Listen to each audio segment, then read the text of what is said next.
Welcome to Let's Fucking Chat. I'm Kelsey. And I'm Alex. Let's talk about some stuff. Alrighty. Yep. So we are both here, somewhat healthy, renewed, regenerated from the weekend. Memorial Day weekend was just yesterday. Celebrating not just a 3-day weekend and drinking on the beach and getting drunk in summer, but honoring the men and women that have died for our country. So let's not forget the main point. I too love a good 3-day weekend and getting shit faced, but teach their own, whatever. But yeah, how was your Memorial Day weekend? It was pretty it was pretty okay. I basically, so Saturday I stayed in bed all day. I just was binge watching an anime called Hunter x Hunter. It's a very good anime. If you're ever into anime, I think it's actually a pretty good one to start off with because it has like, in a way, it kind of has everything. Um, yeah, I was watching that, and then I went to my piano classes, did some piano classes stuff. That's basically it. I didn't really do a lot. I Okay, streamed. that's I not streamed bad. yesterday. Hmm. That's fun. Did you get any views? Yeah, I ended up getting a new person. I think. Yeah, I got a new person. He was from one of my League of Legends lobbies because that's what I was playing, and then I popped my name in the chat, so they could come look at me, and then the guy seemed to enjoy my company. So we'll see. Well, It's that's all a good. I'm happy grind. for you. Yep. I that was like the first time since I don't think that was like the first time since like the last like couple of years that I actually put my link in the chat because I'm always afraid to because I just don't want to like annoy people, and I know that it's pretty Yeah. annoying. But then again, I need to. It's a grind, so you do what you can. And as long as I basically made the thing that I'm only gonna put my link in the chat if I pop off or if I do really well in the game. So that way, like it's almost like I'm earning that. So if I carry them, I pop my link in the chat, and more likely to come, look at me and stuff. Good. I kind of like that whole mindset instead of just self promotion, even if you win or lose, you thoughtfully and in a way unselfishly will only Mm. promote yourself if you do win. So I like that because usually I feel like people just bombard a whole chat probably with like Yeah. their link, and then you, as the player, probably like, okay, I saw this like already 10 times and we're only like 2 minutes into the game. Can you just like calm down and stop a little? Thanks. Yeah. There's a lot of times where it's just like, why would I click that link? Yeah. Um, But to be fair, I mean, I'm a lot different than the majority of people who play the game. But to be fair, I'm pretty sure I probably clicked on every single like streamer's link that they ever posted. Not for any particular reason other than what does this person look like, or what are they Mm-hmm. doing and stuff like that. Uh, but uh, yeah, I click on them a lot. So hopefully, I guess maybe other people are like me in that way, and maybe you're just used to like, oh, I'm in the middle of a game, I'm about to queue up, might as well click the link. Um. So yeah, I don't know. It's probably a good idea. I should probably continue doing it. Yeah, I like that. It's funny. My husband plays this game called Killer Queen, and one of his friends that he plays with lives in California and is, I guess, like a really good, like the queen, and he streams. And I guess one night they were all playing together and they ended up on somebody's stream, Mm-hmm. and he showed me the next morning, and I thought it was the most hilarious thing ever. My husband and his friends were on somebody's actual stream, and I'm in bed at like 9 a.m. watching this as my husband is like, this is me, this is him, this is what happens, this is what they say. And I'm like watching this guy and his friends just talk kind of shit about my husband and his friends, the opposite team. And I just thought it was really funny and a whole, I don't know. I just thought it was weird and kind of funny and kind of cool. I'm watching a Yeah. stream of my husband that played literally a few hours ago, and somebody doesn't even know who they are, but I do. What a strange reality that we live in. Yeah, it is. Yeah. Hopefully I'll be kind of in that boat one day and being able to show myself on someone's larger stream or whatever, and then garner some views or whatever.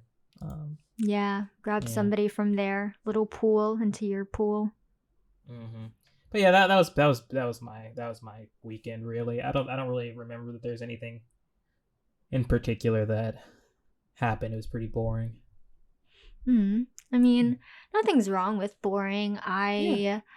I could say I had a boring weekend. All I did was stay home from I went to work on Saturday cuz I felt bad and I needed the hours, and then I stayed home Sunday and Monday, but all throughout I think like Thursday, Friday, Saturday, and Sunday, I just got blackout drunk. So I got like no sleep, and yeah, and I felt really hungover the other day. So I've really learned my lesson now, and I'm just trying to, and my semester started like today. So Oh, yeah. yeah, so just gonna try and just rock that like not binge drinking life. But I Mm-hmm. feel like it's just a vicious cycle. But yeah, I'm like, damn, I got like too fucked up. Like I need to chill. Or I'm probably gonna have like liver cancer. Like no joke in like a year, so I need to like take a break. So Yeah. that was pretty much it. Nothing too exciting. I feel the same. It was just very boring, but a boring but necessary Yeah. boring weekend. Oh, I also too started binging a show as well. It's called Dirty John on Netflix, and I actually listened to, so it's a crime, but it's obviously based off of true events, and I actually listened to the podcast like 2 or 3 years ago as we were driving down from like Pennsylvania on Thanksgiving to Mm-hmm. visit like family up there. So I remember listening to the podcast, but now I'm like hooked on the show on Netflix. Like it's pretty good, nice and interesting. I love a good like murder mystery thriller. Something about that so good but sad and tragic.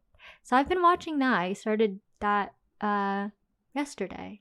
So I too have been binging a show Yeah. that I Yeah. like. I always like to say that like neutral days are important. Like I like my good days, but I feel like I like my neutral days just like a little bit more in a way because like they happen more often than not, and it just means I'm gonna have a day. I think neutrality is very important because it makes you happier when there is positive, like something that's a positive day rather than having a positive day every day. Which honestly, that's just what a neutral day is just a positive day. That's just very normal. So if you continue to have the same exact positive day, it's going to start to become neutral to you. It's not going to be a good day. So yeah, neutrality is important, and so I would never look down on like my neutral days. It's just kind of like, yeah, it happened, just very boring, but I was happy. I'm happy now. Yeah. Yeah, that's a good way to look at it. Even if you consider a boring day, it is a neutral day. Nothing exciting happened, but obviously nothing terrible happened. So you can only hope for that now. It's something very just neutral, calm. You can think back on the day as just another good day. Yeah. Mm-hmm. I like that a lot.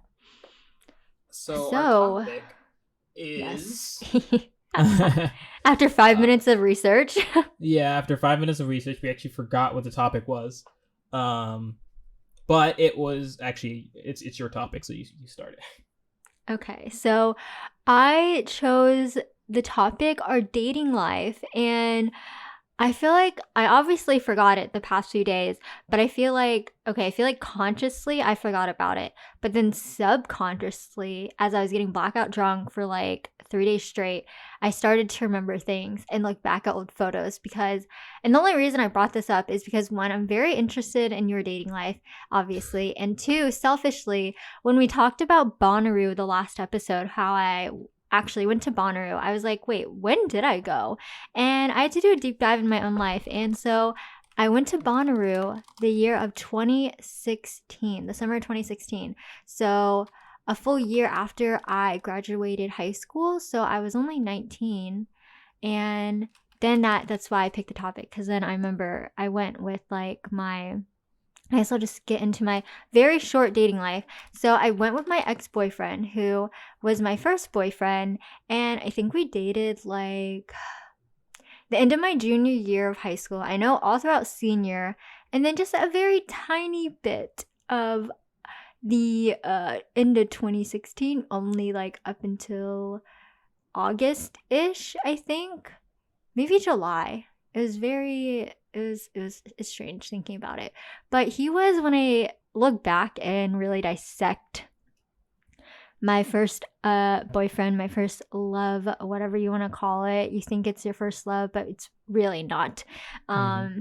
I think back and I just think, okay, he was really nice at the beginning. And I was also very like quiet growing up. So like making those like connections were really hard for me anyways. But it's like, okay, now that I'm like 17 or whatever, I'm like, ooh, I think I have a boyfriend. And I got a boyfriend.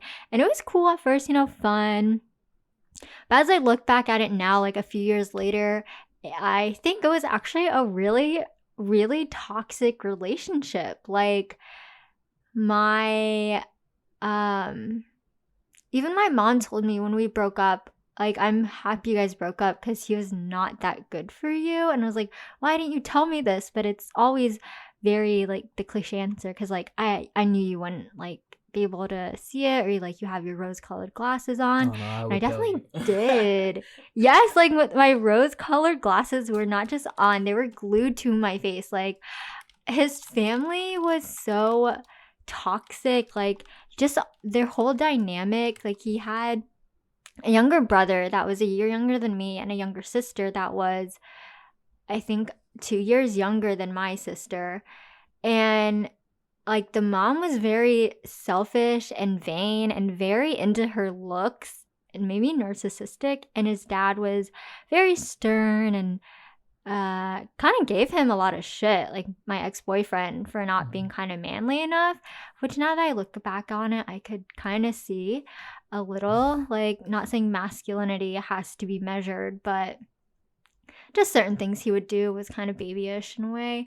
Mm. But overall, yeah, I just think it was really toxic. I had like no friends when I was with him, like absolutely none, and I solely relied on him for just like happiness, and that's not how it should be. And also too, I don't know why my mom let me do this, but I think this summer, yeah, the summer of my senior year, so 2015, my mom let me go on a cruise, like a 7-day cruise with his family, and the brother had a girlfriend too. Interesting. So yeah, so imagine like one, two, like 5 kids and who think they're adults, but they're not. And I remember getting off the cruise ship after like waiting to go through customs or whatever to get bags and just leave and all the people, and it took forever. And I called my mom, was like, yeah, I'm home, but like I really miss you. And I just like crying, like I just want to go home. Like I can't do this anymore. Like just like bawling my eyes out in the corner. And I'm pretty sure his parents were like, what the fuck is wrong with her? But I think it was just being in so much like toxic energy. My whole body and mental state was like done, and just spending so much time with people that I actually hated being Mm-hmm. around like sucked all my energy out. But yeah, that's just like my first boyfriend. And then I just did like the Tinder thing, um kind of just went on lots of dates pretty much. And then I met my husband and I was like, oh wow, he's a really nice guy, and blah blah blah, and we just started dating. And I was like, oh, I really like him a lot. And yeah, and our first trip was like a road trip to Pennsylvania, and we stopped at like Georgia and North Carolina, Washington, D.C., and like we did not have any fights like at all. And I was just like, wow, this was like a really good vacation. Like we went on a freaking road trip together after not really knowing each other for that long, and like we didn't have like a fight or anything. So I think that's when I knew like I was probably gonna marry this guy because we just meshed so well. And don't get me wrong, when we were on our vacation in Tennessee like a week ago, it was really hot and I was like very annoyed, and I kind of like lashed out at him. But I feel like it's now because like I feel like I can truly just like be myself, like my my genuine monstrous self when I need to be. and then he'll just call me out on it, and then I apologize because I feel really bad for treating him like shit when he can like is very patient and tolerates my monstrous self. But that's it. I mean, my dating life is pretty short. It's a very open and closed book because I think I just got really lucky and the stars aligned, and I met my husband out of pure luck. I think, yeah, pretty much I just think luck because I think if the stars align for you and the right person, they will align. And don't get me wrong, no marriage is perfect. No relationship is perfect. We have our ups and downs, and communication is, I think, something we're always going to be working on.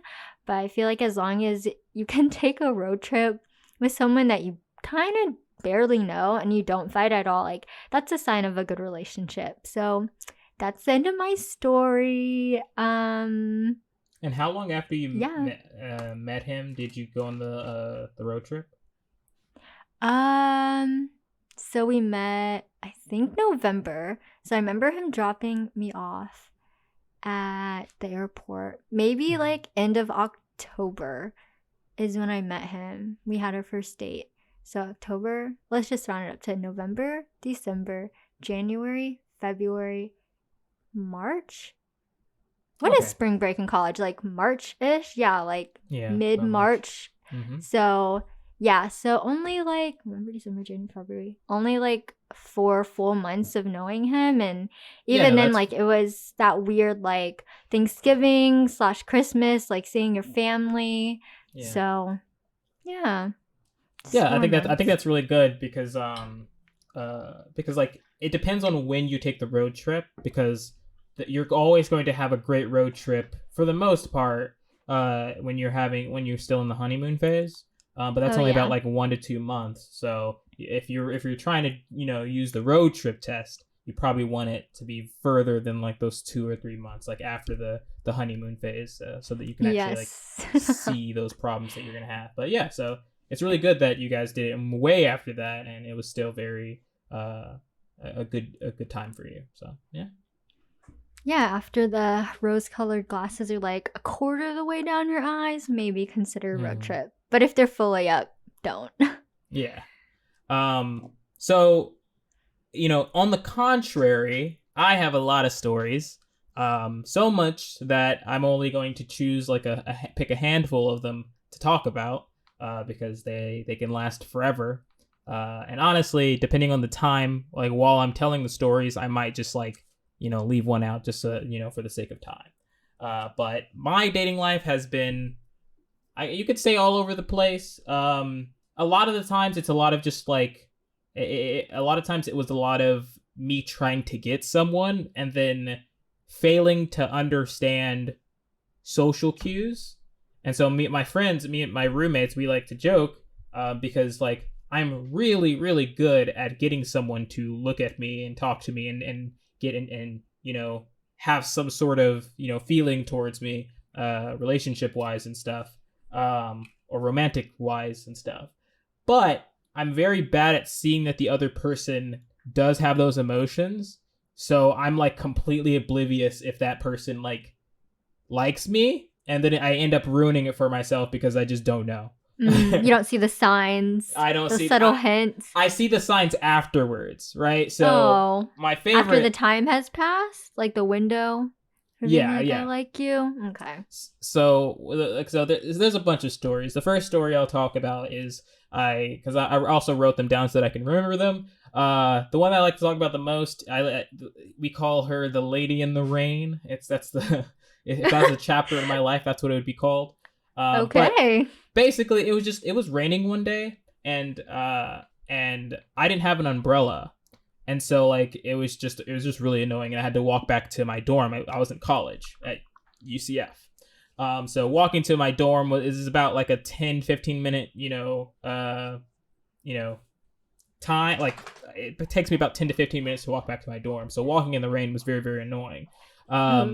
So what happened was I saw this girl like very infrequently because it's UCF, and UCF has thousands and thousands of students. It's one of the largest campuses. I'm pretty sure it is like the largest campus in the nation. But I've seen this girl before, walking around, and I always thought that she was pretty cute, but I had never like gotten the chance to talk to her or to even like be near her, right? It was always just kind of like, oh, she's really cute, and I just kind of like go on with my day as does she. So I'm walking through the rain and I see her, and then she has an umbrella.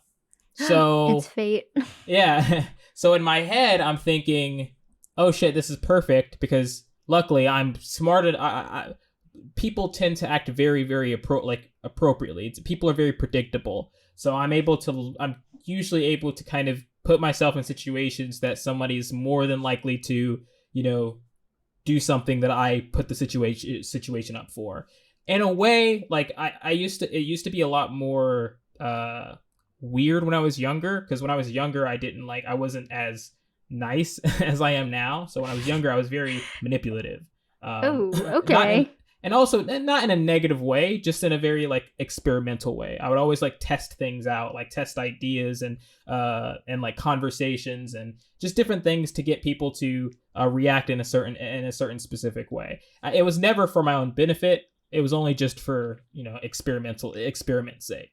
But then I later learned, and not much later, but a couple years after that, I was like, oh wait, maybe I should stop doing that.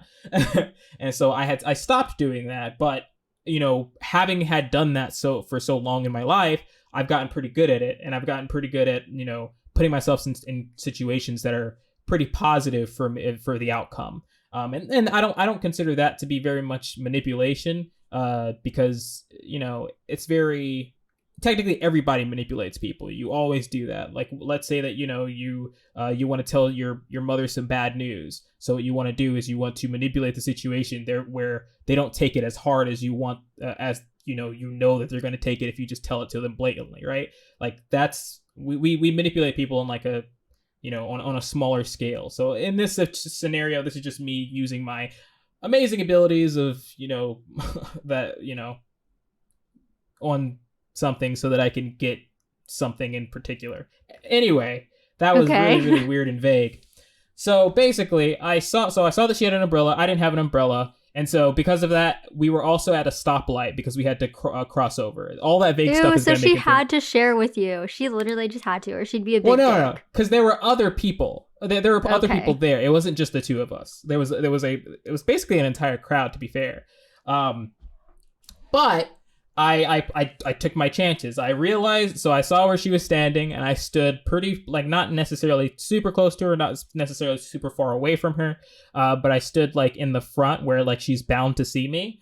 And then I rubbed my arms because to like signify that I'm not enjoying the rain being on me. Oh, I'm so cold and wet. Yeah, it's like, oh no, help me.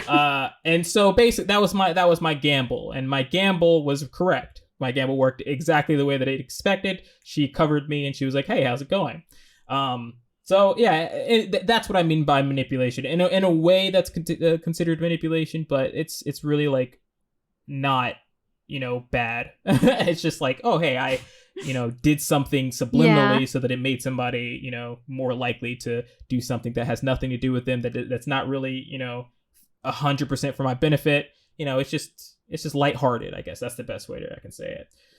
But yeah, so I did that. And so she walked up to me. She put the umbrella over me. And then so we started talking. And then as we were talking, I was really, really enjoying her company. I thought she was very cute.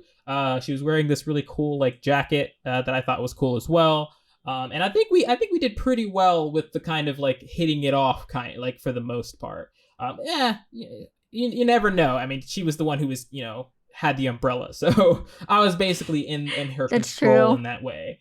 But what happened was, so we had this really, really good conversation. You can tell that we were both laughing at each other and blah blah blah. So she walks me to my dorm, and then she puts down her umbrella. Huh? I said I love that. So she walks into my dorm, and her dorm's on the other side, like not the all the way other side. It's like a 4-minute walk. So it's not that far, but it's like she's not at her dorm right now. And so she puts her umbrella down, and then she kind of waits there.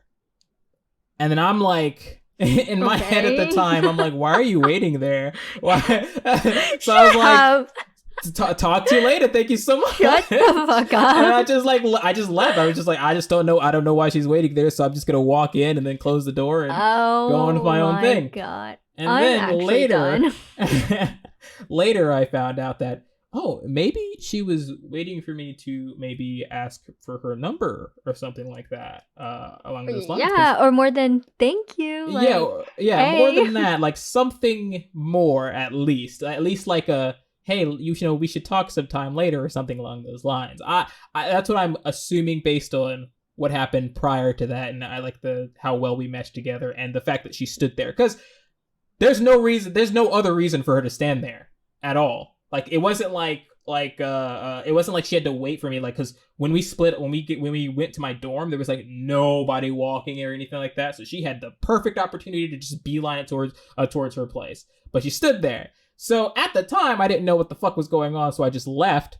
But probably like a day or two later, actually, maybe it was actually a couple like right afterwards. I'm not sure, but it was very recent, and I was just like, oh, maybe I see.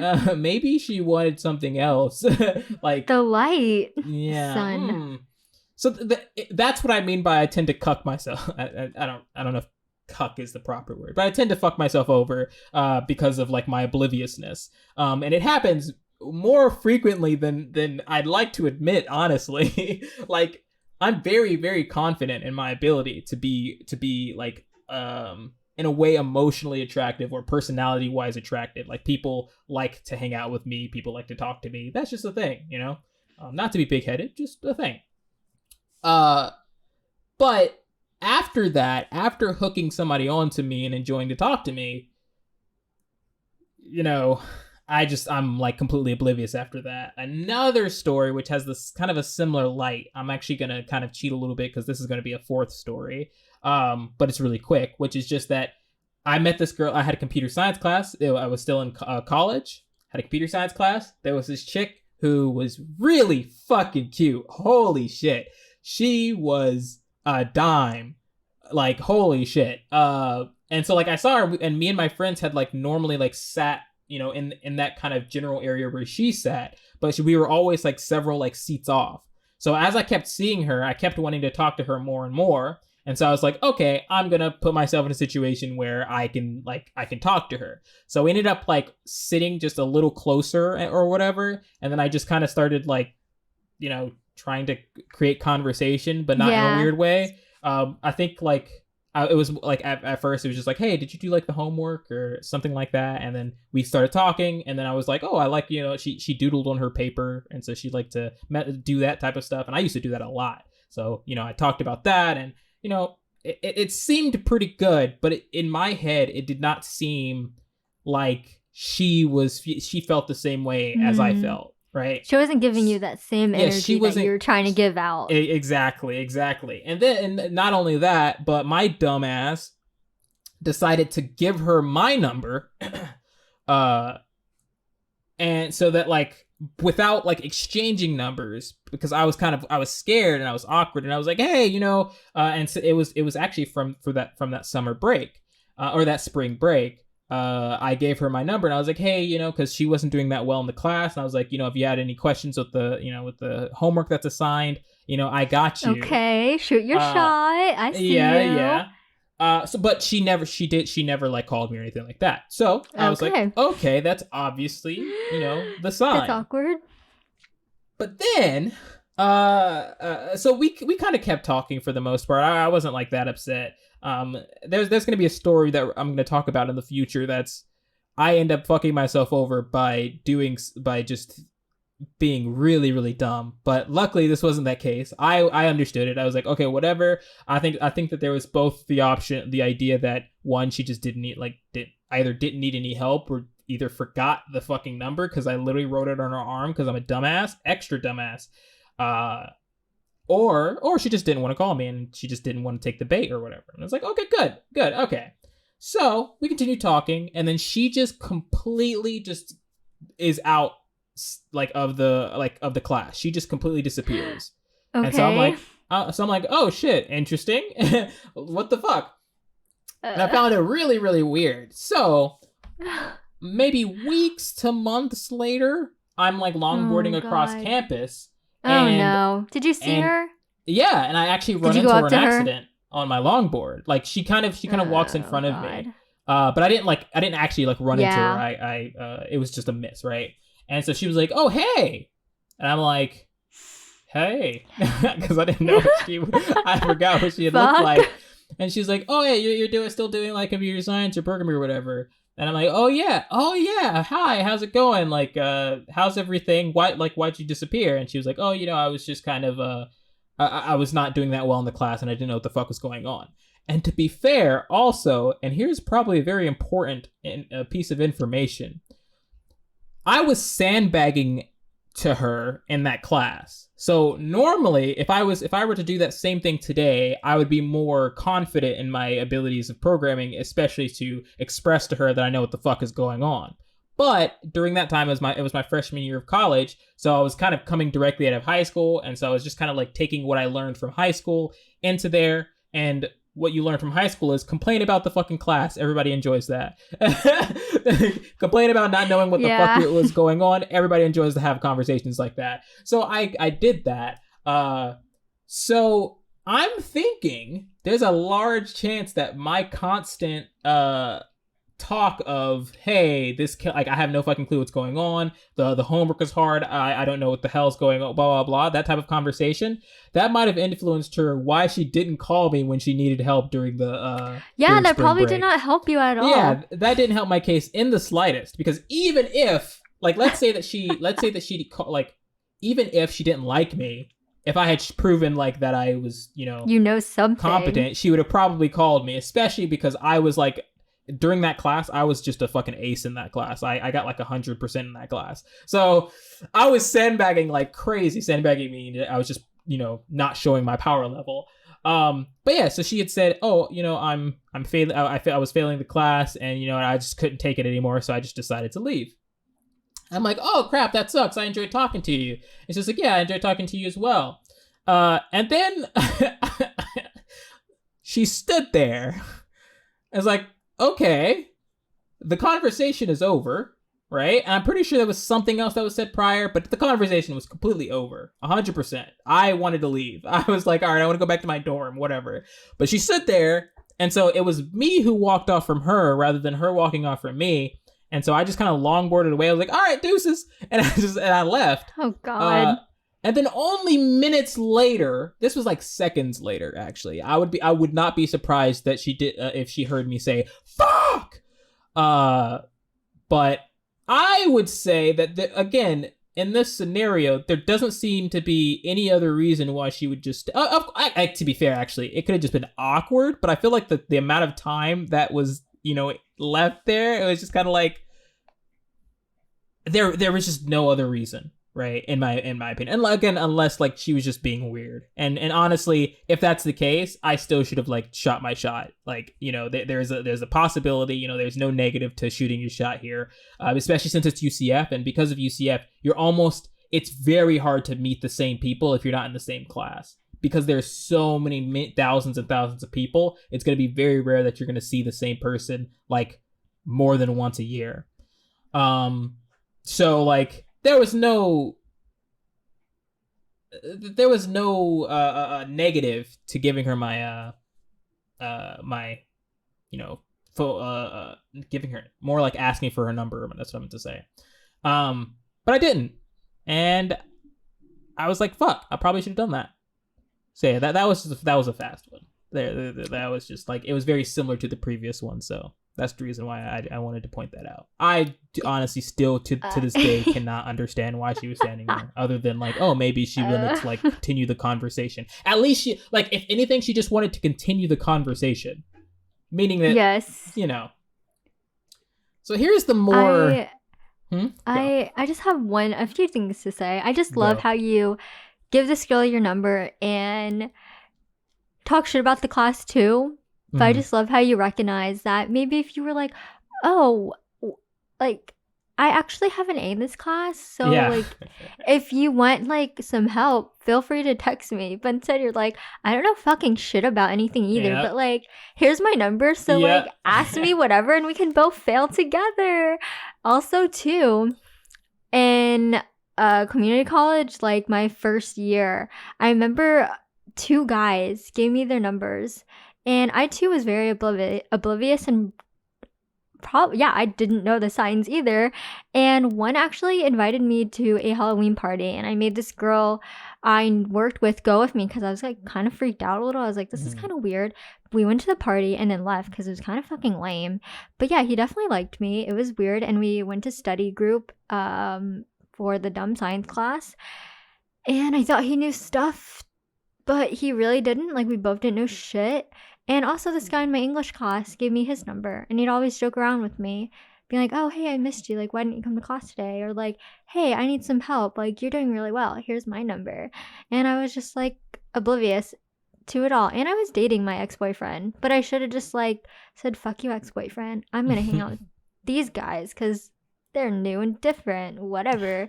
But yeah, I like that story a lot. It shows a lot of fun social cues that we all just miss. Yeah. And by the way, it gets worse. Those are my college stories. I was nowhere near as cringy in college as I was in high school, and the rest are our high school stories. So the last two are going to be very fun to explain. So the one that I like to talk about the most, the more funny one, is when so there was this girl that I liked in high school.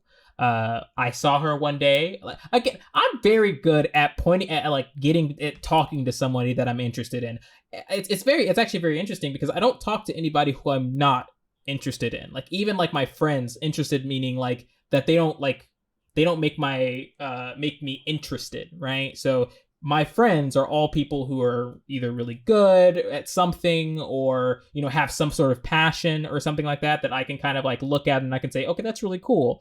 So when I initially learn to like start to talk to somebody, it's only because I think that they're interesting and that I want to learn more about them.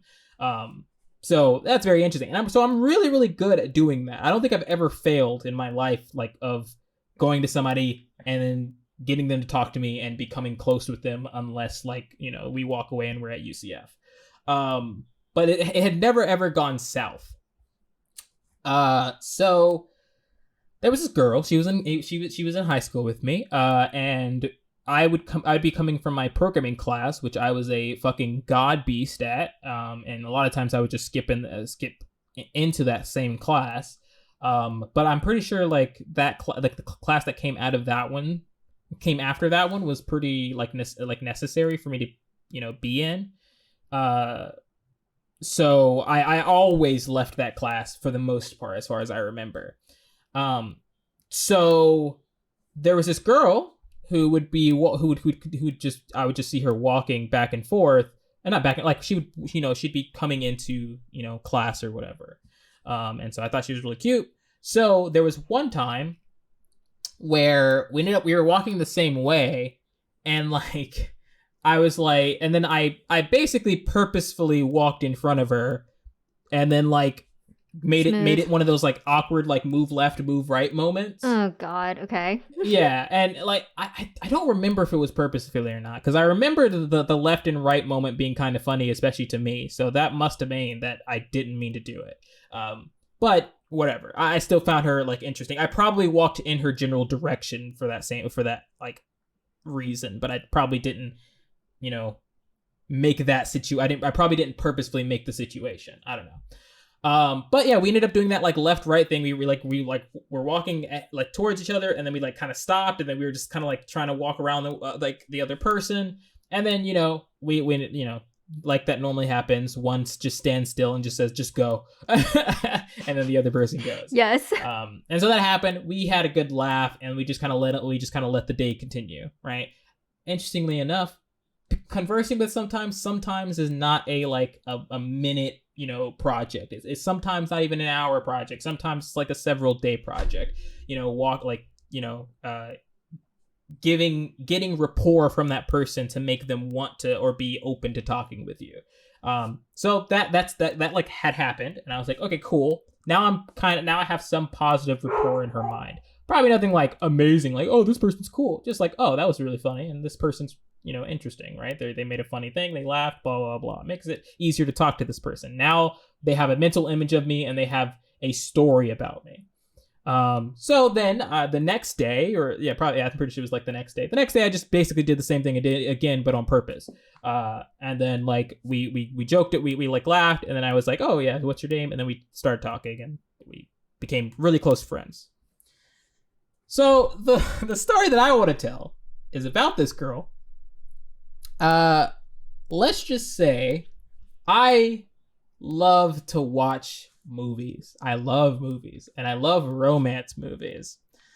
And one of my like at the time specifically, now it's not so much, but at the time, one of my favorite things to do, like not one of my favorite things to do, but like one of those like cutest moments in romance movies is like when the guy kind of like, moves the hair out of the way from like the girl's cheek. It's like, oh, you're okay. You're literally making me cringe so hard. I don't need any lip service right now. I'm about to tell the most cringy story. One of the most cringy stories. I have so many more. I'm already cringe. They're all funny, and they're all based on, they're all dating stories. Again, that's why I said that, there's a time limit to this. But that's that was always like a very cute moment for me. And we were already very, very close. To where people would ask, like, our connection with each other, right? Because we would always be together, we'd always be talking, blah blah blah. So it wasn't going to be weird. It wasn't going to be 100% weird, as if like a rando came up to you, did that, but it was still kind of weird. So, after hearing romance movies or watching them and liking that and stuff like that, I found myself in a situation where I was in front of this girl and she had a hair on her cheek. Hold on, let me finish cringing. Okay. Yeah, so she had a hair on her cheek. And oh god. I was like, let me move that out of the way. Without saying really anything, just kind of like moving my finger forward, and I was gonna like, say, oh, you have a hair in front of your front of your face. And then I forgot that that you probably don't use like your finger. You use kind of like the hand part, like the under part of your hand, so that it's more of a rub and not kind of like a move, So I ended up poking her straight in the face. Just like, bah! And then she was like, what the fuck? And I'm just like, I'm sorry, you just had a hair in your face. And even to this day, I still cringe at that moment. It was really, I don't know what the fuck I was thinking, but I can't erase that memory from my mind. It'll always be there. So yeah, that was fun, and then we ended up not going out. She ended up going out with a friend of mine, and it was okay. I actually knew that was gonna happen based on, I'm really good at just understanding people. People are very predictable. Anyway, so that was that story. It was very cringy. I poked her in the face, and I'm pretty sure, honestly, any chance that I had at that moment, it was just all just down the drain. Oh yeah, it was over. Yeah, it was just completely over. It was like, what the fuck is wrong with you? And you know what? I understand that. And to be fair, we still talk to this day. So it wasn't that horrible, but we're not anything close to that. Also, we just ended up like, we also learned like afterwards, like when we were on the same robotics team, that we just could not argue with each other. We loved to argue with each other because we both love to be right. Yeah, that was just a thing. So I'm glad I didn't go through with that, but yeah. Any questions on that story? I have one more. I have no questions. Just I guess if you're trying to be romantic with somebody and do that, just make sure the lighting's good. You can see their full face. Just don't. And yeah, overall, maybe just don't. Don't let that be one of the first moments that you do something that's super like. What's the word? What's the physical? Yeah, super physical, I guess. Like hugging does not count. like hug, because no, hugging is very normal. But I mean like something like that's kind of More out of intimate and romantic. yeah, more intimate. Yeah, exactly. Like that. I don't think that should be your first one. And even if it is, use your hand. Don't use your finger or your thumb. Like just like you rub. Use the back you rub. side. You don't poke. I poked, Yeah. and it was horrible. It was just the worst. It was the worst decision of my life. Rub. All right. And then finally, the final one for today is the name of this. If it was a chapter in a book, would just be called. If anything, I would say Valentine's Day. That's what I'm gonna name it. It has nothing to do with Valentine's Day, but you'll understand. So in high school again, in freshman year. Oh, actually, this is really cool. Okay, so this is also gonna have foreshadowing for another story like in the future when I tell it. So my first day in high school was really interesting. For some reason I was very confident in myself on the first day, and then every day after that it was just just lack of confidence and stuff like that. But we all went to like our last period class, right? And so I went to the last period class. I saw this beautiful girl. Like to this day, I think that I would have loved to be with her. Like there's not a doubt in my mind that like being with her would have gone any way negatively. I think that it would have been a great time. She just didn't know it because my outward self was very different from my inward self, especially at the time. To be fair, though, my freshman year self was very annoying, so I could totally understand that freshman year. But later, in the other years, I started getting a lot better. Anyway, but that's another girl. That has nothing to do with this girl. But this girl was in the same class. So I walked into the class. I saw this beautiful girl, and I was like, I just straight up said, "You're very interesting. I want to talk to you." And I just pointed towards her. And then she laughed at it. And then she was like, "Okay." And then so we just started talking. It was that easy. I was like, "See, hey, your boy's got moves." And so like we started talking, blah blah blah blah blah. And then that was going over, and then they were having friends, and they were friends with this girl who is the main character to Valentine's Day. So then the girl that I was originally infatuated with, she had left the class. And so it was basically just me and that girl's friends, and we're gonna call this girl V for Valentine's Day. Okay. So V was just chilling there, and also her friends were there as well. So this one is a little bit longer of a story. It's not as funny, but it still has some cringy parts, and the cringe is funny a lot of the times. But basically, I started really, really liking this girl, and then we talked all the time. We texted all the time. We were together all the fucking time. And it was very apparent. You would be very dumb not to understand that I liked you, at the time. So we talked a lot. It was a very, very good relationship, but that was like while I was still in like my ultimate shell. Like as I was growing in high school, I was getting better and better and more out of my shell, more like confident and stuff like that. But during freshman year, I was completely inside of my shell.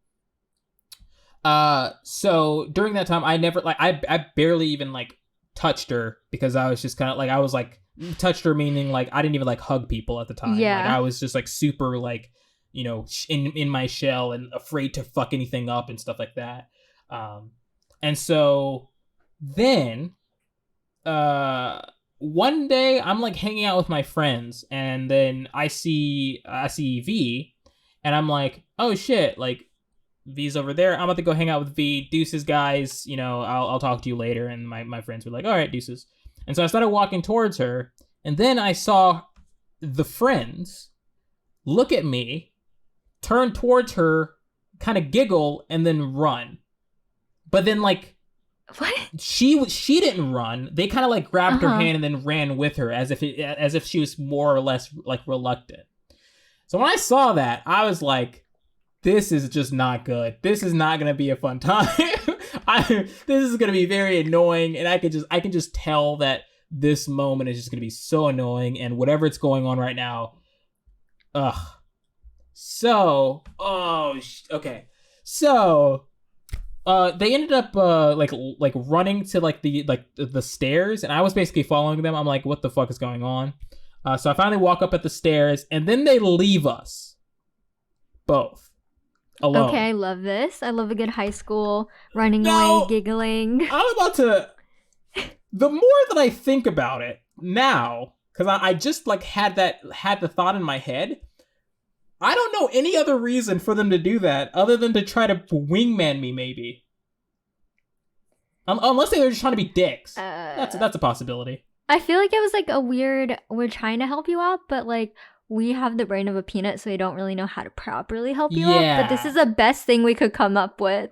Honestly, though, it probably would have worked had I not been a dumbass. So they left us. And so in my mind, they're doing this maliciously. They were just messing with her because they just wanted to mess with me. I don't know why they would want to do that, but in my head, and honestly to this day, until like a couple of minutes ago, I was like, yeah, they're just being dicks. But anyway, so I'm like, all right, what the hell's going on? I look at her. She's like, V's like, I have no fucking clue. And then so we just start kind of like, it was very awkward at that time because of course it's gonna be awkward. It's like, what the fuck just happened? And so we decided to like walk up the stairs and then onto the balcony because it's Florida, so our school's outside.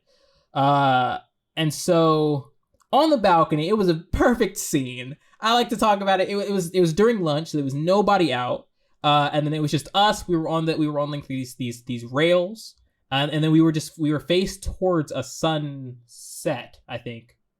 Or sun, yeah, it would have to be probably a sunset, right? A mid sunset. No, I think it was a sunrise. It was a sunrise. It wasn't lunch then. I think it was the very beginning of the day. No, because nobody was out. It was like okay. It must have been like sunset then, or like dusk or whatever that's considered. It was orange. All right. Okay. It was orange and there was a sun. I don't know whether or not it was rising or it was falling, but it was orange. And honestly, just the day was very beautiful. So we kind of just like set hung ourselves over the bars, just kind of like staring off. And then she kind of turned towards me, and then she says, hey, what are we? What? And I didn't know how to answer that. I was like, what the fuck do I say? What's the play here? I'm pretty sure this was before she told me about this other guy. That she was talking to. I'm pretty sure it was beforehand, so there was no reason for me to do what I did. But I was just so fucking confused. I was like, I don't know what the fuck to say here, because this is either my make or break, whether or not this can have a potential in the future, right? So I was like, I don't know, friends, I guess. Just friends. And to be fair, I think I probably chose the right answer because she was like, okay, good. And I was like, okay, cool. All right, we're good then. And then we kind of continue on the road and doing whatever. And then I later find out that I don't know if she had it during this time. And part of me now thinks that there might have been something there. That's the reason why if they were trying to wingman me, they must have knew something that I didn't. Because I don't think that there was any, because we weren't close enough for them to understand how much I wanted her to be, my significant other and stuff like that. So I don't see any other reason than just you might have some feelings for him and he has feelings for you. So might want to do something. Or they were just being dicks. Perfect possibility. I'm okay with both, honestly, because nothing happened anyway. But basically, probably a couple months afterwards, she tells me, we start talking, and then she tells me, oh yeah, she says that she had a boyfriend. I was like, oh shit, oh yeah, fun. right. And she was like, yeah, my boyfriend, he's from France. And I'm like, oh shit, okay, I can't compete with that. And then she was like, and he's 19. And I'm like, that's What the probably fuck? pretty illegal, but also I still can't compete with that. And then she said that his name was Valentine. Oh. How the fuck am I supposed to compete with that? Please tell me, how the fuck am I supposed to compete with a French motherfucker who's 19 named Valentine? What the hell? That guy's fucking parents were wingmen. They were like fucking insane wingmen. They were like, we're gonna name you the best name to like get like fawned over. Your name is Valentine. It's like the easiest icebreaker. You probably get so much fucking pussy on Valentine's Day because your name's Valentine. Like, I felt so betrayed by life that they would put that in front of me. Now, granted, a little bit further down the line, I started thinking about it, and I started thinking like, you know, this guy sounds a little too perfect. He sounds really fucking perfect. He's from France. His name's Valentine. He's 19. Like, not, you know, did you try and find him online? My boyfriend's in another school. What? I said, did you try and find him online? No, I after that I just kind of gave up. But I think, honestly, I don't fucking know. I have no clue whether or not that was ever a real thing. I had never ever seen her with this person. And when I did see her with a, I think, potential boyfriend at the time, it was several years later, and that was not Valentine. So I was like, okay, whatever. But yeah, so I found that really funny because his name's fucking Valentine. He's fucking 19. And he's from fucking France. Like, how the fuck are you supposed to compete with that? But yeah, that was V for the most part. I think there are probably way more stories with V. But I don't care to continue explaining because I've just been talking for about an hour. I actually really like that story. I think it sums up a lot of fun high school romance tales. You know, Yeah. Boy chases girl and boy don't know what each other are. Girl asks guy, hey, what are we? Guy says, friends. Girl says, okay, good, because I have a boyfriend in Paris and he's like, well, because she did 19. So I have a theory, and of course I'll never know, but we were really fucking close. And again, I just don't know why the else they would do that, because I'm still like, I'm friends with one of the girls that was like, I wasn't friends at that time, but I'm friends with one of the girls that was doing that, and she never harbored any ill, you know, and like will for me. Like, if anything, she was just being like just a high schooler who wanted to fuck with somebody. That's a possibility. Mm-hmm. But also, like, she might have known something that I didn't know. And there's the possibility that, if anything, V thought that we could have been more as well. But when I said friends, I guess, then she was just kind of like, oh, sure, yeah, good. Like, you know, kind of that like shy kind of response where it's like, oh, I didn't want that, but it seems like that's what you want. So miscommunication yes. much. That's a possibility. Honestly, it seems like that's not the case. I think I'm comfortable in saying that. I don't think that she liked me in that way. And honestly, actually, there's no really honestly there. It's just, yeah, that was, I don't think that she did like me at the time, but that was a dating like conquest. I don't know if conquest is the proper word. I feel like that has a negative connotation to it. But that was fun. It was a fun time. I thoroughly enjoyed talking to her. She was from Argentina. It seems like from that high school, all the chicks that I was interested in, except for one of them, were from Argentina, and not on purpose. I did not know. Apparently I like Argentinian chicks. I don't know. Actually, no, two of them. Oh, three of them. I have a lot of stories from high school.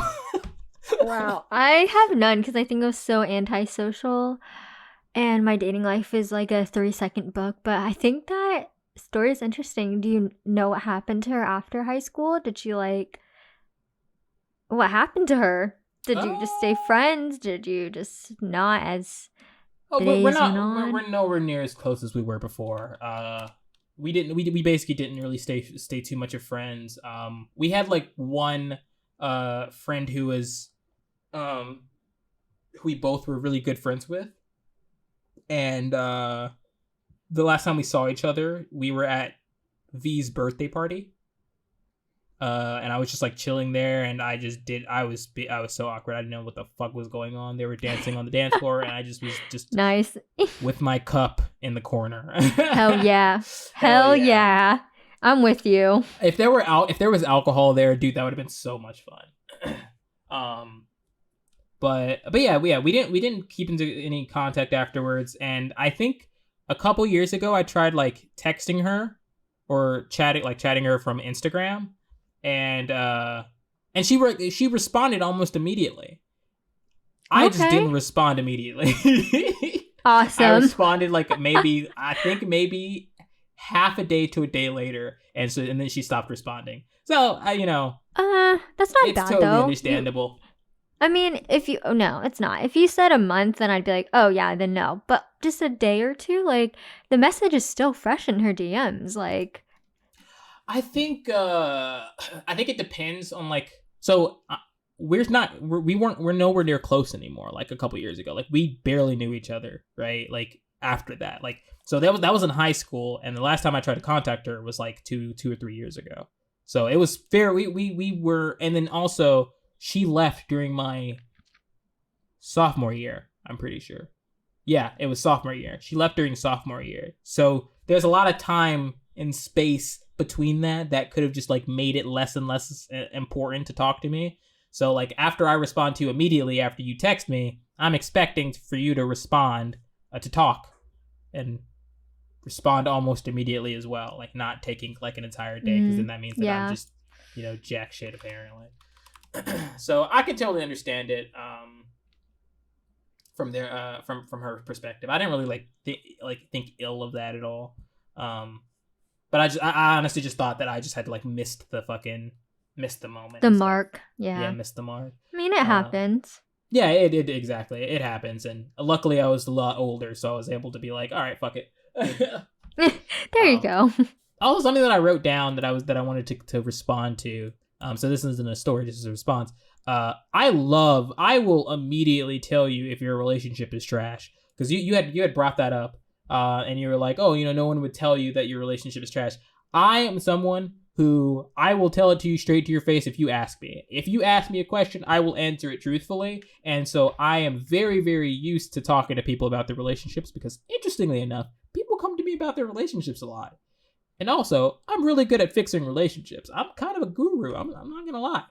Um, I'm really good at understanding relationships, fixing them technically, but more better. I'm better at understanding them than fixing them. But I'm able to like explain. Usually, I'm able to explain very well both people's like sides. Yeah, you can see both sides with no bias. Yeah, exactly. And just tell it how it is to them. Exactly. Even with like my closest friends, I'm very, very unbiased when it comes to like my opinions and stuff. I'm always unbiased. I've been so unbiased since the beginning, where I would always get into arguments with people in my school and stuff, because they thought really dumb shit, and I'm just like, that doesn't seem good. Like, that doesn't seem right. And they're like, no, it's absolutely right. Everybody agrees with me, and I'm like, I don't give a fuck if everybody agrees with you. That's just wrong.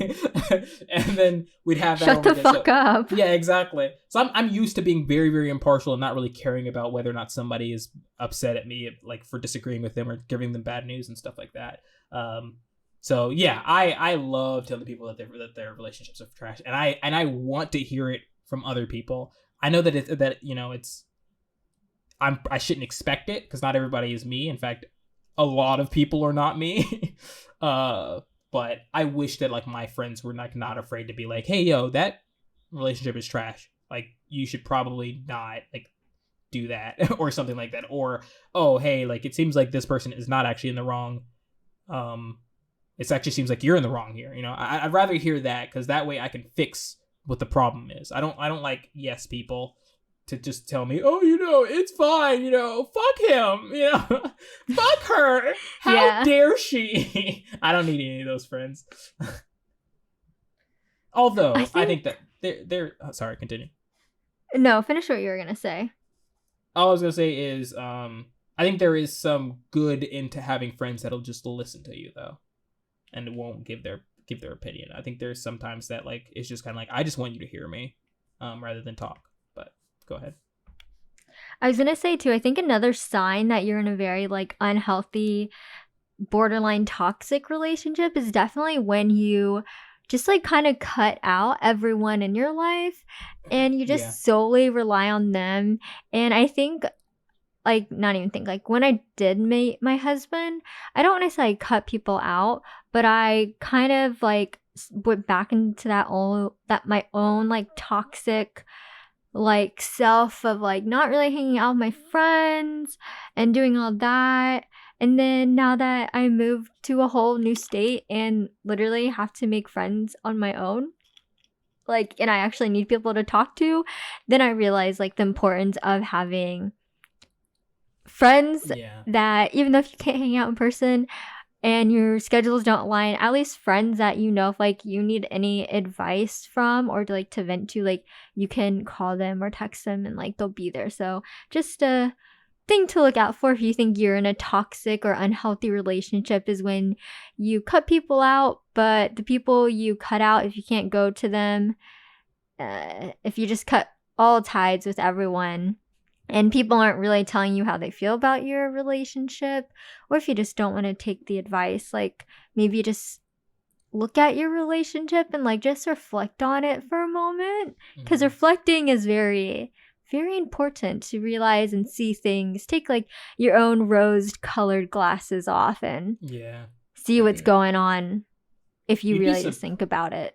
You'd be surprised. There are not a lot of people who also, wait, hold on. Okay. There's not a lot of people who are able to look back on their like past and be objective. It's very interesting because like I've noticed that, and I've been noticing more and more. Even though I think I'm very good at like at guessing what somebody's going to do next based on like their history and stuff like that. As much as I'm good with that, sometimes it does surprise me that just some people just don't have the same kind of like way of going about problems as I do. Like again, like you said, like it's good to be able to like look back on like like the things that you did and say, okay, was that actually a good idea? But a lot of people would just be like, well, I wanted it and this person was being mean to me because I wanted it, therefore they were the ones being the bad. And it's like, well, why did you want this, and should you have wanted this? Like, those types of questions these people don't actually think about. They just kind of they steer completely away from it because they're afraid to be wrong. But me, on the other hand, I always found it hilarious because one, when I was younger, people would just constantly tell me, "Oh, you're afraid to. You always want to be right. Who the fuck wants to be wrong?" Exactly. Exactly.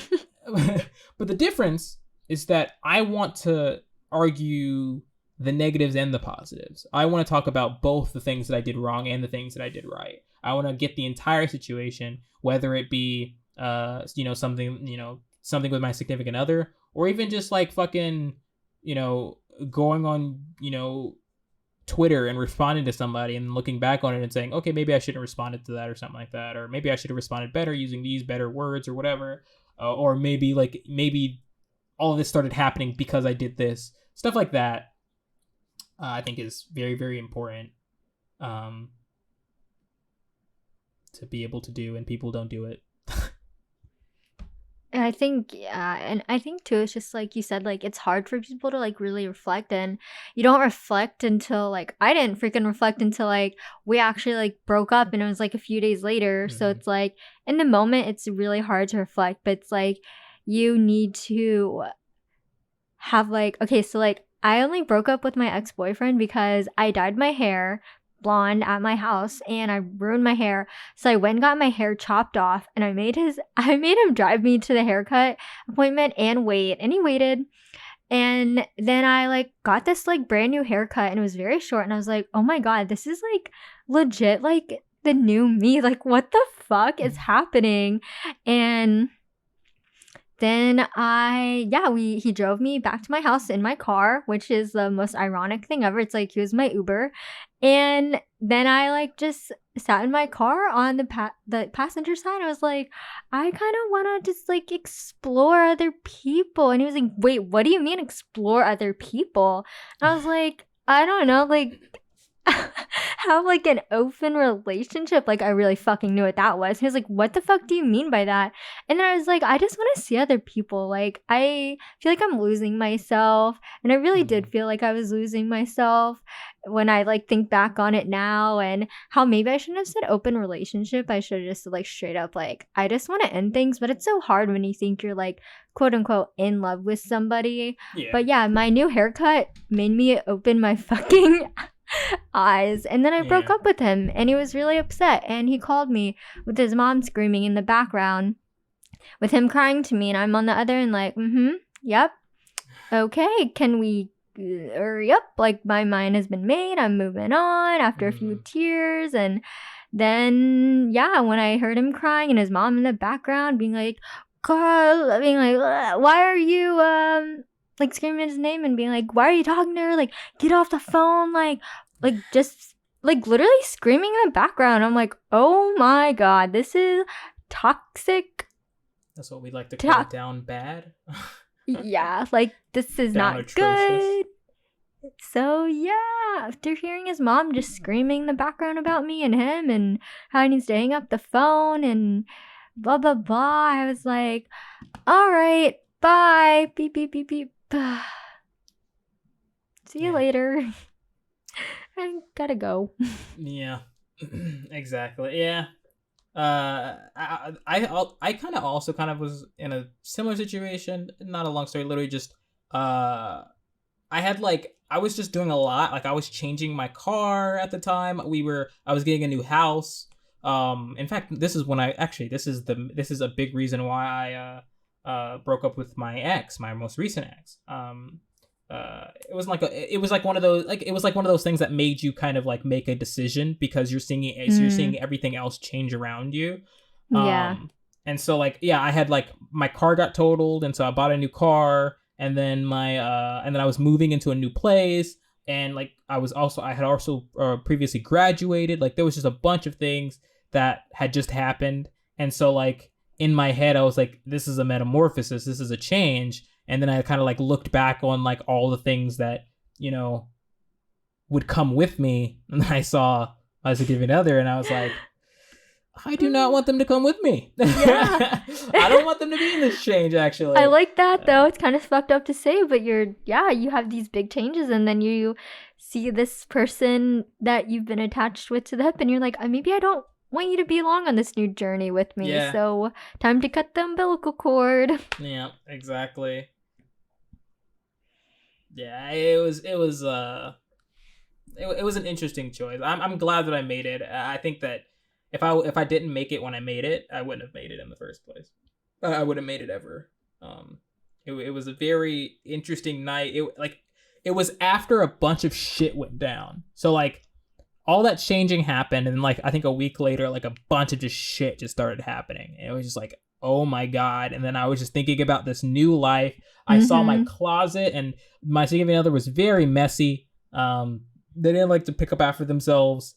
It was really, really dumb. Not dumb. It was just really annoying to me. That's what I meant to say. Where like I couldn't walk around my room as freely as I would like to. And then when like one time when we had broken up originally, which was several months before that, that was like in like after like 4 months of dating, and we had dated like a little bit over a year. But we had broken up, and then like they left and they took their stuff, and then my room was so clean, and I was like, I really like this. Yeah. And then I laid in my queen size bed alone, and I was like, I really like this. Oh my God.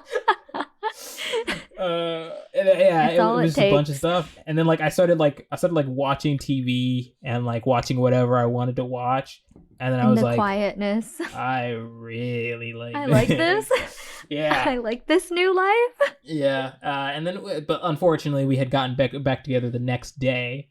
Love Uh, that. yeah, and then yeah, and then we had broken, and then that's months later we had like broken it off and stuff like that, and then I just kind of like I saw all that stuff happening, after the moving and after this new chapter in my life, and then I was just like, I want to go back to when that day. I want to go back to how happy and how like there was just nothing on my chest that day. And I was lucky that they had broken up with me and during that time. So I was getting a break because honestly, that way I didn't have to make the decision, and the only person who was going to be upset about that situation was going to be them, right? Because if they broke up with me, then I don't fuss over things that doesn't matter or that I can't change. I usually just like, okay, whatever. The reason why I was so broken this time was just that I hate making people cry. And I hate making people sad. And so when I made them sad, I got really, really sad because like I did not want to Yeah, it make them affected sad. you. Yeah, exactly. I had caught a break, but then I chose not to take that break, because I thought that I could give them another chance, and or rather they were like they wanted to give me another chance, blah blah blah blah, even though I didn't do anything wrong. There are lots of stories about my ex. Though those would be fun. We'll do something where it comes to telling more of my more interesting stories. I told you like some of the more basic stories. I have way more wild stories. Yeah, I don't really think I have any wild stories. Yeah, I'm gonna be on I the have dating none. scene in the Look next at you. year or two. I don't know yet. I want. There's too many things that I want to set up before I start getting into the getting hardcore into the dating scene. Well, when you do, I will be excited to hear these stories because I will vicariously live through Alex's dating life. Even though I'm not a male, but I will live through your stories vicariously because I no Yeah. longer obviously date. But I'm excited for when you go back to the dating scene. I feel like it's very hard. So I wish you all the luck. That sounded so fucked up, but No, that doesn't sound fucked up at all. I think that it'll be a lot easier than it was a long time ago, just simply because of how much more confidence that I have in myself, even like several months ago. Like to be fair, like I'm pretty confident in myself. But a couple like 2019, I said several months ago. I forgot that it was 2021. 2019 was when like I had like all this like changing and stuff to happen after I had broken up with my ex. And yeah, I was like pretty. Even then, I was pretty like I had like my a low confidence and stuff like that. But after going on a few Tinder dates and like all of the Tinder dates kind of agreeing about like the idea of just like I'm not particularly super attractive, but I can talk like a motherfucker, and I think that that's the most important thing, anyways. Whether or not you can talk to that's somebody true. at the end of the day. And yeah, after I kind of got that kind of confirmation, I got a lot more confident. And I think the next time that I start, I think I'll be a lot more confident. I don't want another one of my my ex. I don't want that ever again. So I'm gonna be very, very direct, being like, I'm sorry, you're gonna have a spine. If you don't have a spine, you swipe. A swipe or do whatever the fuck this program is doing, or or if I had like met you at like in a crowd or whatever, it's a no. It's gonna be a no for me because I can't do that. I need somebody who is just not afraid to take control, for sure. I like that. I will definitely eagerly wait for when you pop back on the Tinder/dating scene. Yeah. I think there's this new app that I saw today, and I didn't mean to do. I was watching a stream and somebody was promoting it. What It's was called like it? Kippo, Kippo. That sounds interesting. Sounds like hippo. Yeah, yeah, it does sound like Hippo. And it's basically a dating app for gamers, gamers. Okay. And basically the idea is just like it's more of like because like if you're a gamer, your first date is probably not going to be fun like outside of gaming, like or rather, it'd be probably a lot more fun. You'd probably have a better date on some sort of game if you and your possible date he is are trying to go out on a date, especially, and it makes it a lot more safe of an environment Like to playing a game together in person or playing a game together online?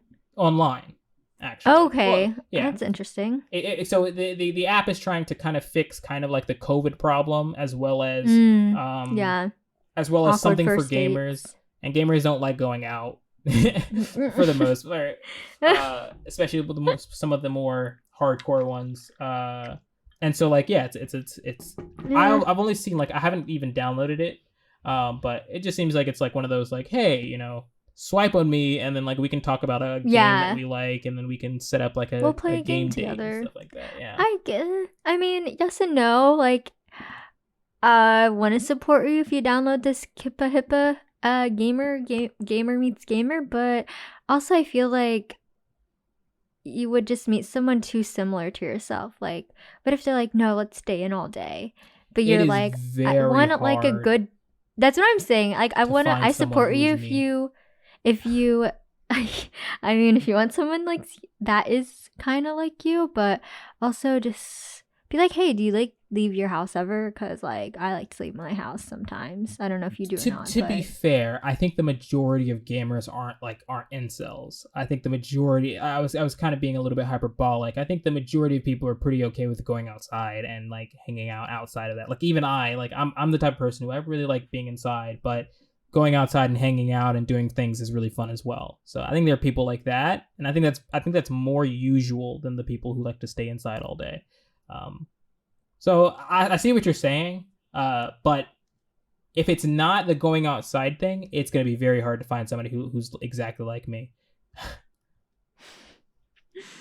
Although I would not be against trying it.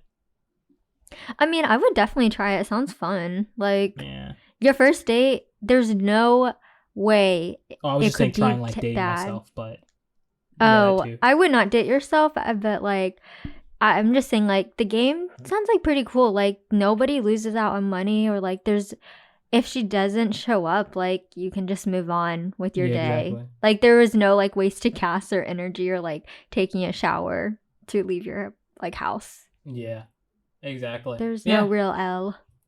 And you could probably, there's probably like some like, I don't know much about the app, but yeah, there's this like you could do like you can also do video chatting and stuff like that. I think the world that we live in today gives you ample tools to basically date somebody without being physically near them. And I say the reason why I like it so much is that it's a first date type of thing anyway. Like I think that it's much easier, right? So usually what you do is you swipe somebody, they swipe on you, you guys connect, and then you guys talk on text, and you text back and forth until you see if they're worth meeting, and then after a while you're like, oh hey, I enjoy talking to you, let's meet outside of this, and then you say yes, and then you go outside, blah blah blah. But if there's a video game in that mix, I feel like it'd be a lot easier for, especially a better icebreaker, because you're both playing a game. But it's just like a more advanced form of just doing the text back and forth for sure. Like at the very least, there's probably even more that you could do, but just like how you are going to, no matter what, text the person that you meet at a dating app like immediately back and forth. That's like true. It makes it a little more fun. Yeah, a little more exactly. interactive. It's a little bit more fun. You're playing a video game. You're playing something that you're both interested in, and you can talk about the game and have fun with the game, and then you can realize like your personalities. Because something that doesn't really come out a lot with the text back and forth, I feel, is your personality. Like, there's none. Yeah, no personality, you're trying your best no feeling. Mm-hmm. Yeah, so and if you play a game with somebody, I think that there's a lot to learn there. There's a lot of you can see a lot from the other person for sure. Yeah, I could see that, I see it kind of now. It is like a fun, interactive, you can at least hear their voice and get more for a feel of maybe how they are. So if you do download it, I think it'd be really interesting. Yeah. I don't know when I will, because I'm not planning on getting on that boat anytime soon, though. Like I said, like in the next year, maybe year or two. There's way too much I want to do before I decide to start putting time into that. Again, I think it's very important to understand when you do and do not have time for a relationship, because that can make or break finding the one. I think there are a lot of people who have found the one and who have dated the one, but they were just in circumstances where it just couldn't happen. Yeah. And then therefore stars did not align. Yeah, the stars didn't align, and then they just decided, like, and because of that, that relationship is now bust, and it'll probably never happen again. Like, I think it's important to get your bases loaded, like actually like work on yourself, go to therapy, blah blah, all that stuff before you get into a committed relationship. Getting done like with all these things that you're hyper fixated on. Like me, I want to start a career in music and streaming and stuff like that. So if I was still trying to start that career while at the same time trying to put time into a significant other, there's going to be a lot of mixing and a lot of just like there's going to be a lot of times where one of them has to take priority over the other, and because of that, you won't have time for them. Exactly. So I think it's very important for everybody to understand, like, figure everything out first before you rush into a relationship, because when you're in a relationship, you want the problems to only be problems with the relationship, not problems with you stream sometimes and you're trying to grow your stream, so you're trying to put so much time in and you're not spending a lot of time with me. It's like, oh, that can change in the future. So I should have just met you in the future, honestly. Yeah, I don't know. It just seems what am I trying to say? It seems like a no-brainer. It seems like a no-brainer, and I for one am glad that I have the opportunity to not be in that situation, or rather to actually work on myself before I get in with a significant other. Because if I was still with my ex, it would have been rough. We still would have had problems. There would still be so many things that we'd have to like talk about and do and stuff like that to fix the relationship. That, like, honestly, we probably would have had a much better relationship if we had just met like several years after we did. Well, maybe those stars will align in the future. You never know. Just never know about the future, what it may hold. Okay, I have a pattern game that I want to play with you for like a couple of minutes really quick. Okay. This is going to be a pattern game. So I watched a video recently, and the video infuriated me until I kind of realized that that's just how people's brain that seems to be how people's brains just work normally. So I'm trying to like do this to certain people, and then I want to see if they follow along the same lines that the people who are in the video did, or would they follow the same line as me. And I'd like to try people who are not like programmers and stuff like that, because there's a chance that that's very, very important to this. So here's the thing. I'm going to come up with a rule in my head. Fuck, I just dropped my goddamn arm rest or whatever. I'm going to come up with a rule in my head, and then I'm going to give you 3 numbers that follow those rules, and that follows that rule. And what you're tasked to do is to tell me what rule that I have in my head. What you can do is you can give me 3 numbers, and then I will tell you if those 3 numbers follow the rule. And so by, constantly asking, you can figure out what the rule is, right? Okay. And I mean, if you're feeling daring, you can just immediately say the rule if you knew the rule. But it's up to you to ask the questions and stuff, right? So I came up with a rule, and I'm going to say that my the 3 numbers is going to be 2, 4, 8.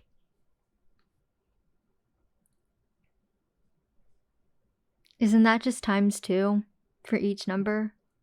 That is not the rule. Oh, okay. Mm-hmm. Oh, okay. That's a normal guess, by the way. That was what? That's a normal guess. Like, don't feel bad. Yeah. Like, everybody does that. Okay. Okay, good. Is this a addition rule? It could be. You can give me numbers. Oh yeah, I have to give you the numbers. Kill me. Like the numbers in between the 2, 4, and 8? Just give me numbers so that you can figure out what the pattern is. Oh, okay. Mm-hmm. Is the second number 5? If you want it to be 5. So ideally, right, I might say, so I say 2, 4, 8, and I'm like, okay, does 8, 16, 32 follow that rule? And then I would say yes, it follows the rule, or no. Okay. Oh, so it didn't really matter about the numbers in between. It was just like continuing the rule. Yeah, you're just trying to find. Now it's a rule with just 3 numbers. The rule is with those 3 numbers, so you're coming up with 3 numbers to see if that rule still applies on those 3 numbers. Oh, okay. Okay, that makes more sense.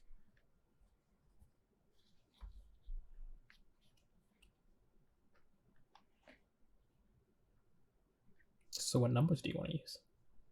Oh, or do you want to try rather? I guess. So 10, 12, and then 16. That follows the rule. Okay. So it's -2. Oh, wait, no, I'm sorry. I'm sorry. It's +2, and then it's +2, and then it's +4. That is not the rule. Okay. We'll give you 2 more, what's the name, just for the sake of time. But 2 more okay. groups and numbers. Actually, I'll give you like a handful of them, so like we'll give 5. Okay. I'll do the...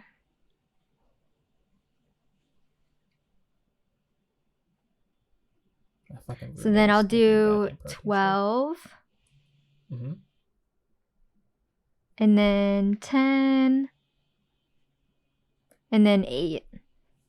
That does not follow the rule. Okay. So then I'll do 8, and then I'm not gonna do 8 again. I'm just saying that out loud. So I'm gonna do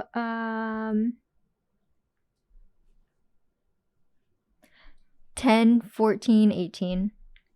That follows the rule. Okay, so I'm gonna do 12, 16, 20. That follows the rule.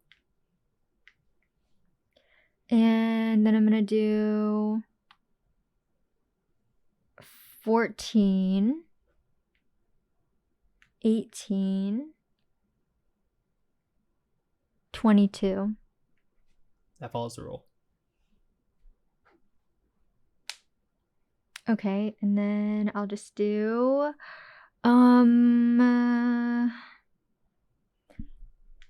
18, 22, 24. That follows the rule. Okay, so the rule is pretty much just multiplying the first 2 by whatever the last 2 were, and then multiplying the last number by whatever the last number was. So it's 2, 2, 4. That is not the rule. What the fuck is the rule? It's multiplication is the baseline, right? Is the base? Is it? Or is it addition? It's up to you to find out. Well, it's either multiplication or addition. So. Okay, so this is very, very interesting. So we'll stop it here. So this is very interesting because it kind of puts me, like, it shows me the way that like the normal person thinks versus like a programmer. And I think I'm more and more kind of like erring towards the side that it's just because I'm a programmer is the reason why I'm able to do this a little bit better than like the average person. And the idea and the interesting part is, so when I asked you to come up with examples, and granted, I think you did do it at one time, but I don't think you did it for the same reason, which is you're supposed to,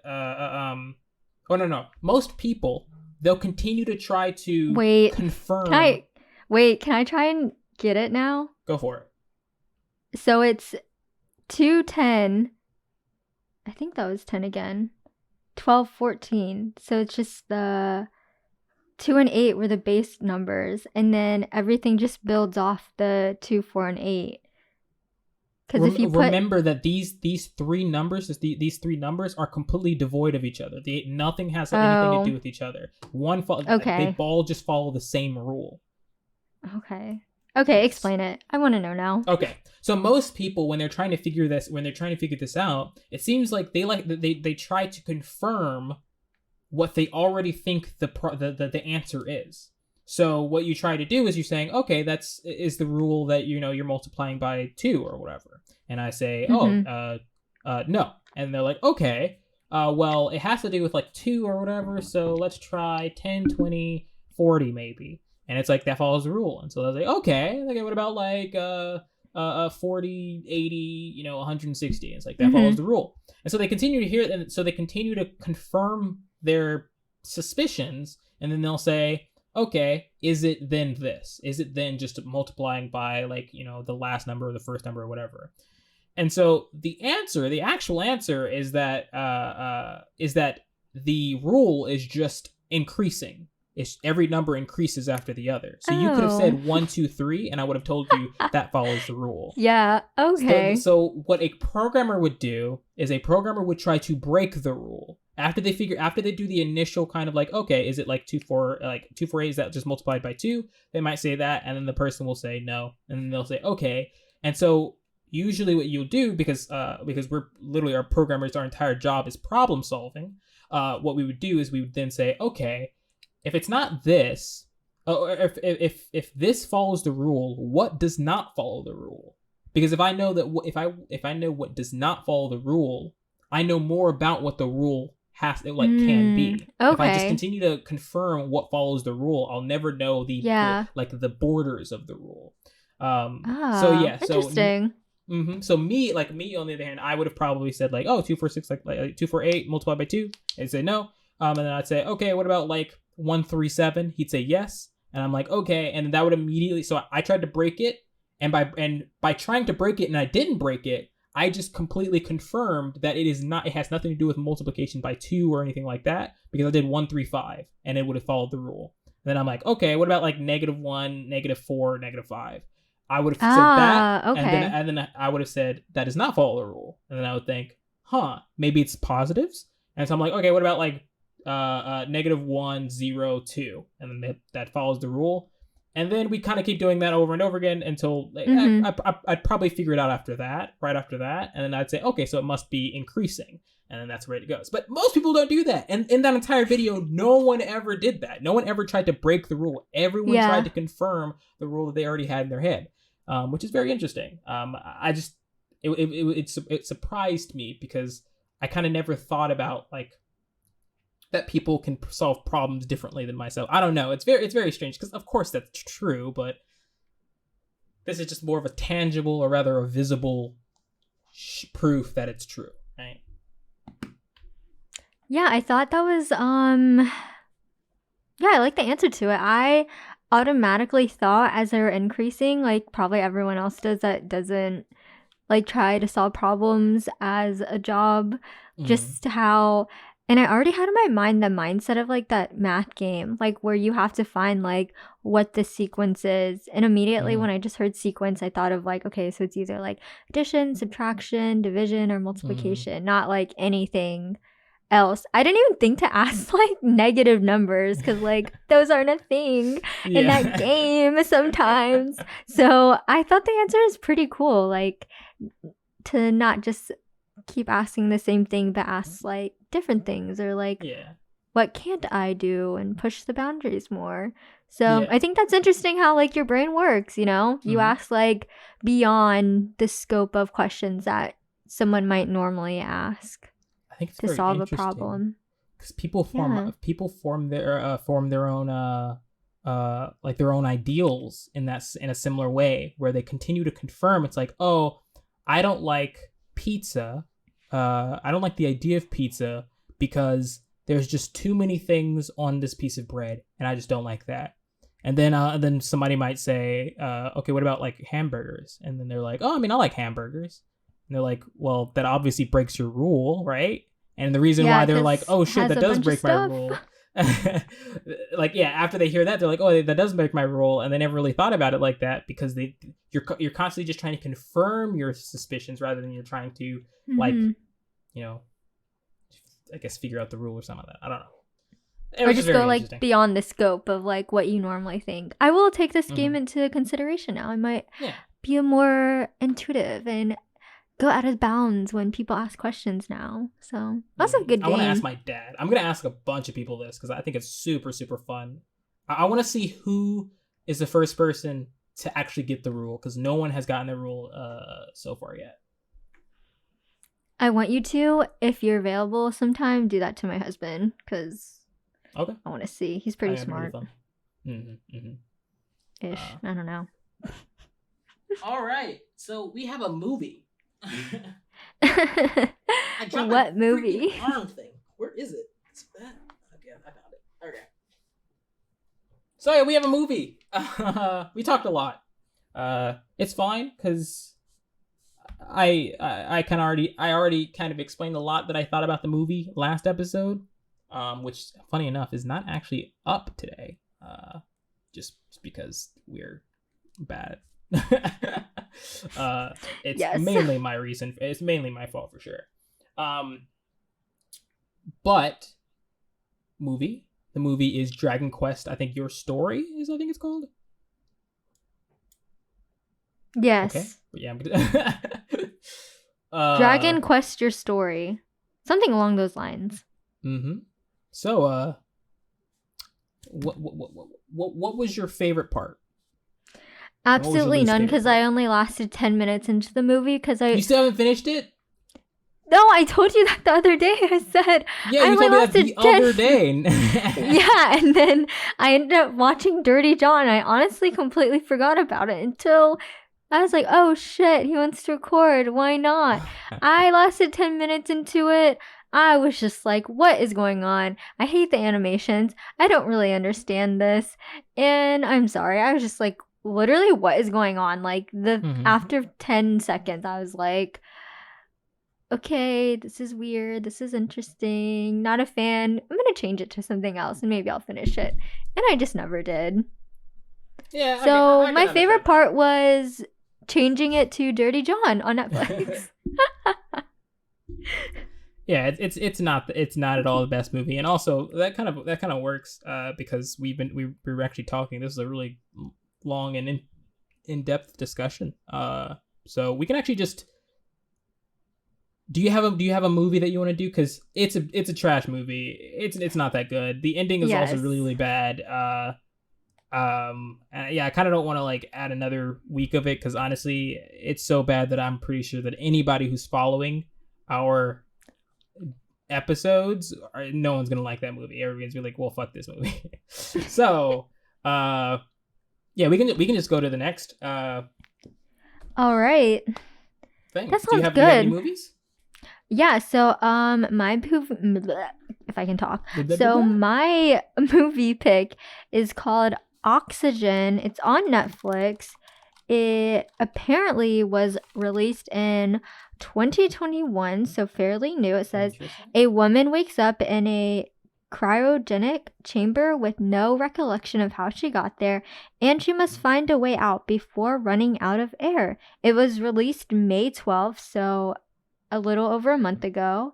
And oh wait, it's in French. Already wait. predict that this is you can have English subtitles for sure. Oh, okay. Yeah. Okay, so Oh, hey, I want to say I hate them, but I already picked it, so maybe it's dubbed. I don't know, but I feel like I can already predict this movie too. But we will see what we say. French is such a beautiful language. It's a pretty beautiful language. It is pretty nice. I'm not gonna lie. Have you ever heard like, language. dude? There are some really good singers who are French, and they just their voices are just so good. I wish I remembered her name, but I almost always like go to her because her voice is just like liquid gold. I have not, but weird side note, I guess, on Saturday, I stayed up with my husband until like 3 a.m. But we ended up doing this weird dive on YouTube, like listening to like Jimi Hendrix, like at Woodstock, this band called Alabama, another country song that has like a guy that looks like he's Amish, but he's not. But it went to some weird like country, Woodstock. It started off with Fleetwood Mac and ended with Eminem. So it was a good roller coaster. Weird music deep dive on YouTube. So I love those. But that's all I have to say on that. No French, just country to Eminem. Okay. Yeah, that's very interesting. Yeah, I'm interested in it. I want to bet that this movie is going to be as good as that, like the space movie. That's what it sounds like. It sounds like it's going to be as good as the space movie. I feel that too. I feel that same vibe. But we'll see. We'll see. Hopefully it's a lot better. Hopefully it's a masterpiece. Maybe it's as good as the black and white movie that I forgot the name of. Malcolm and Marie. Yeah, Malcolm and Marie. That was a good movie. It was. Very, very artistic. Do you have a topic? Do I have a topic? So the answer to that question is absolutely not. I don't have a topic. Love that. But we will for sure talk about. I'm gonna do another. I think it'd be fun, like, to have like a segment where I talk about some of my like one story of one of my like dating stories or whatever. I think that'd be really, really funny. So I think that might be a good idea. We can at least try it, like having it like being a section, just talking about it. And each one being one story, so it's not gonna be that long, especially nowhere near as long as this one. If we, let's say next week, we can talk about what we want to do after after COVID completely is done. Like what basically the idea of what did COVID kind of make you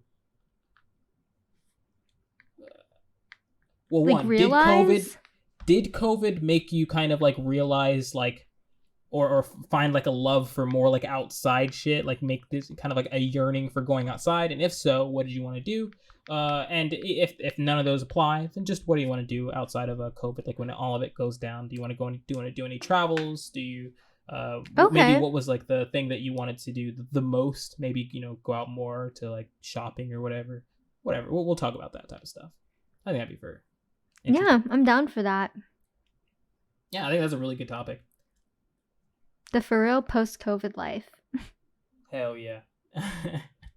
I cannot wait. I'm gonna have my final shot is gonna be Saturday. Nice. Hell yeah.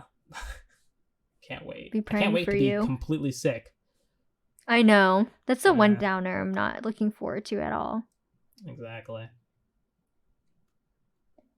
But all right. I wish you all the luck on Saturday, the after. Yep.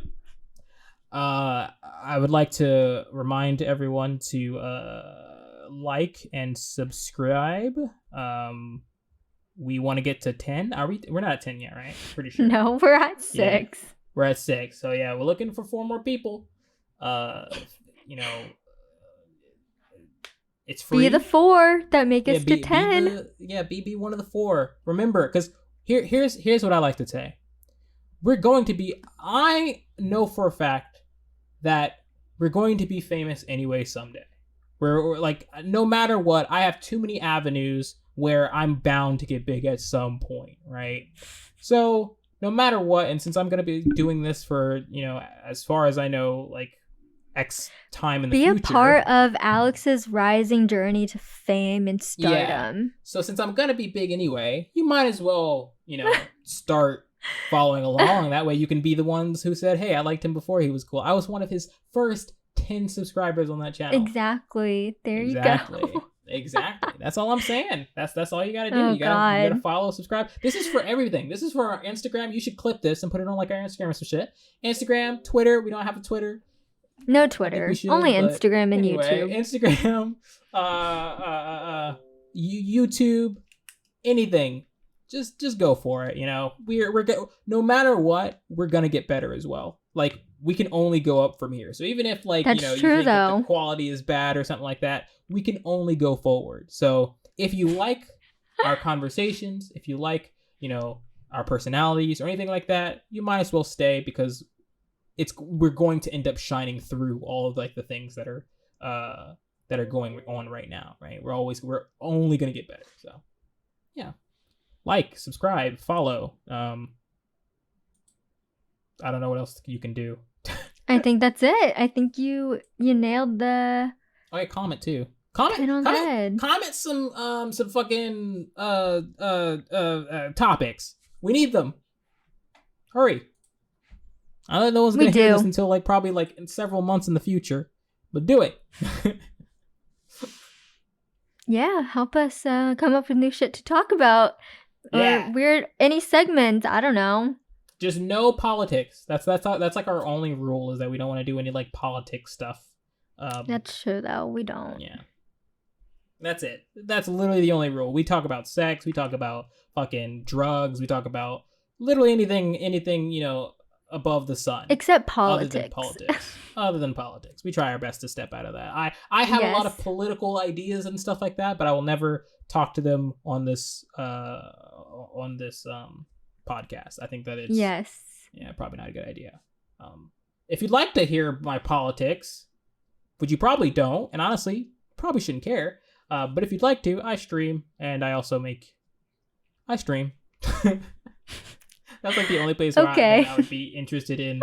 I was gonna say I make you like YouTube videos, but one, I haven't made a YouTube video in a while, and two, I don't talk about politics on my YouTube channel. So you should just probably go to my stream if you want to hear my political views. I do want to be a political commentator maybe in the future. But... Okay, let's wrap this up. Okay, yeah, I'm sorry. Okay, it's okay. Yep. Yeah. Like and subscribe. What's whatever. Get us to 10. Thank you. Get us to 10. Yeah, get us to 10. Yes.